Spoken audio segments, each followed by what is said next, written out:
Benedict Joseph ലാബ്രെ എന്ന് പറയുന്ന ഒരു വിശുദ്ധനുണ്ട്. യാചകരുടെ മധ്യസ്ഥനാണ്.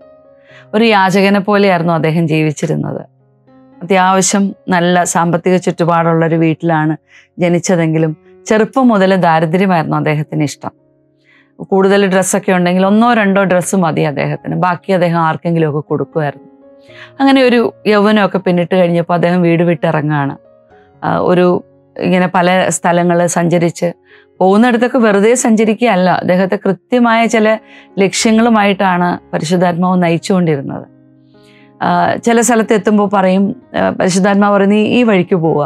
ആ വഴിക്കുമ്പോൾ കറക്റ്റ് ആരെങ്കിലും കണ്ടുമുട്ടും. അവരൊന്നുകിൽ നല്ല പ്രശ്നങ്ങളുള്ളവരായിരിക്കാം, രോഗമുള്ളവരായിരിക്കാം, മക്കളില്ലാതെ വിഷമിക്കുന്നവരായിരിക്കാം. അങ്ങനെ പോകുന്ന വഴിക്കെല്ലാം ആളുകളുടെ ജീവിതത്തിൽ ഇങ്ങനെ കൃത്യമായിട്ട് ഇടപെട്ട് പോവുകയാണ്. അങ്ങനെ യാത്രയുടെ ഒരു ഘട്ടം പിന്നിട്ടപ്പോൾ അദ്ദേഹം റോമിലെ കൊളോസിയത്തിൽ വരും. കൊളോസിയത്തിൽ അദ്ദേഹത്തിന് കുരിശിൻ്റെ വഴിയിൽ ഏറ്റവും ഇഷ്ടപ്പെട്ട സ്ഥലം 5ാം സ്ഥലമാണ്. ശിമയോൻ ഈശോയെ സഹായിക്കുന്നു. ആ 5ാം സ്ഥലത്തിരിക്കുമ്പോൾ അദ്ദേഹം ഈശോയോട് പറയുന്നത്, ഞാൻ ശിമയോനാ കേട്ടോ, ഞാൻ നിന്നെ സഹായിക്കാൻ എവിടെ ഇരിക്കുന്നത്, എന്ത് സഹായം നിനക്ക് വേണ്ടെന്ന് വെച്ചാൽ നീ പറഞ്ഞാൽ മതി, ഇങ്ങനെ പറയും. അപ്പോൾ ഈ അവിടെ തീർത്ഥാടകരായിട്ട് വരുന്ന ആളുകൾ ഈ ലാബ്രയുടെ മുഖം കണ്ടു കഴിഞ്ഞാൽ ഒരു പ്രത്യേക ചൈതന്യമാണ്. ആ മുഖത്തേക്ക് ഇങ്ങനെ ആളുകൾ നോക്കും. ഒരു പുഞ്ചിരിക്കുന്ന, വളരെ നിഷ്കളങ്കമായിട്ട് പുഞ്ചിരി തൂകി അയാൾ അവിടെ ഇരിക്കും.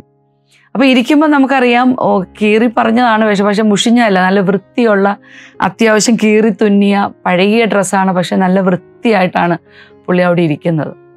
അങ്ങനെ ഒരു പ്രാവശ്യം ഒരു ചെറുപ്പക്കാരൻ, അയാൾ കടുത്ത നിരാശയിലായിരുന്നു.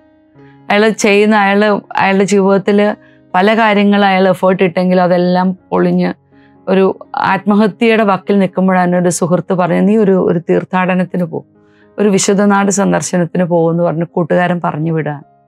അപ്പോൾ ഇയാൾ ഈ ലാബ്രയെ ലാബ്ര അയാളെ കണ്ടു കഴിഞ്ഞപ്പോൾ, മോനെ നിരാശപ്പെടേണ്ട കേട്ടോ, നിന്നെ ഈശോ സ്നേഹിക്കുന്നുണ്ടെന്ന് ആ നടന്നു പോകുന്ന ചെറുപ്പക്കാരനോട് ലാബ്രയെ പറയും. അപ്പോൾ അയാൾ വേഗം അടുത്ത് വന്നിരിക്കും. അങ്ങേക്ക് എങ്ങനെ അറിയാം, എങ്ങനെ ഇത്ര കൃത്യമായിട്ട് എന്നെക്കുറിച്ച് പറഞ്ഞു?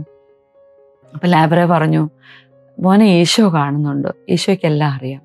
അങ്ങനെ അയാളോട് സംസാരിച്ച ആ ചെറുപ്പക്കാരനെ ആ ആത്മഹത്യ ചിന്തയിൽ നിന്ന് അദ്ദേഹം പുറത്തു കൊണ്ടുവന്നു. അപ്പം ലാബ്രയോട് എല്ലാവരും ചോദിക്കും, അങ്ങേക്ക് എങ്ങനെയാണ് ഇത്ര സന്തോഷവാനായി കഴിയാൻ പറ്റുന്നത്? നല്ലൊരു ഡ്രസ്സില്ല, എല്ലാം കീറി തുന്നിയതാണ്, കൃത്യമായിട്ട് ഭക്ഷണം കഴിക്കുന്നുണ്ടോ എന്ന് പോലും അറിയുന്നില്ല. അന്നേരം പറഞ്ഞു, ഇതിനൊക്കെ അപ്പുറം നിൽക്കുന്ന ഒരു കാര്യമുണ്ട്. ദൈവത്തെ സ്വന്തമാക്കി കഴിഞ്ഞാൽ പിന്നെ അവിടെ നമുക്ക് പരാതിയില്ല, പെറുപെറുപ്പില്ല, ഇല്ലാത്തതിനെക്കുറിച്ച് നമുക്ക് പരാതികളില്ല. തൃപ്തി എന്ന് പറയും. ഈ നോമ്പുകാലം തൃപ്തി പ്രാക്ടീസ് ചെയ്യാനായിട്ടുള്ളൊരു കാലം കൂടിയാണെന്ന് എനിക്ക് തോന്നുന്നു. ചിലപ്പോൾ ചില കാര്യങ്ങൾ നമുക്ക് കിട്ടാതെ പോകുമ്പോൾ നമുക്കുണ്ടാകുന്ന ക്ഷോഭം, നിരാശ, അല്ലെങ്കിൽ ഇല്ല എന്ന് വിചാരിക്കുന്ന കാര്യങ്ങളെക്കുറിച്ച് നമുക്കുണ്ടാകുന്ന ആവലാതി, ഇതൊക്കെ ഒന്ന് മാറ്റി ശാന്തമാകാനായിട്ട് നമുക്ക് ആവശ്യമുള്ളത് എന്താണെന്ന് ഈശോയ്ക്ക് അറിയാമല്ലോ. അപ്പോൾ അവിടെയൊക്കെ ലാബ്രെ പറഞ്ഞതുപോലെ എനിക്കിത് മതി എന്ന് പറയുന്ന ഒരു പരിശീലനം നമ്മുടെ ജീവിതത്തിലുണ്ടെങ്കിൽ രസമല്ലേ? അതിന് നമുക്കൊന്ന് ട്രൈ ചെയ്യാം. Good day.